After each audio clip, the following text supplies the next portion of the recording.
দক্ষিণপন্থা উত্থানের চেষ্টা দেখছে বিএনপি। আওয়ামী লীগ ও জাতীয় পার্টির শূন্যতায় সুবিধা পাচ্ছে জামাত। লাইমলাইটে এলেও ভোটে জেতার সম্ভাবনা দেখছেন না মির্জা ফখরুল।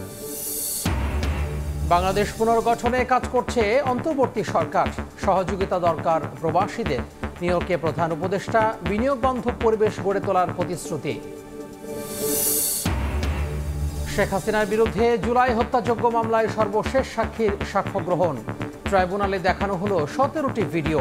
পরিকল্পিতভাবে চলে গণহত্যা বলছে প্রসিকিউশন।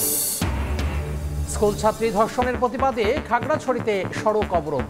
144 ধারা জারি। সমস্যা সমাধানে কাজ করছে সরকার।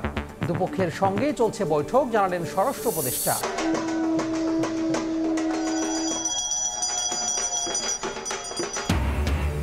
মহাষষ্ঠীতে কল্পারম্ভের মধ্য দিয়ে শারদীয় দুর্গোৎসব শুরু।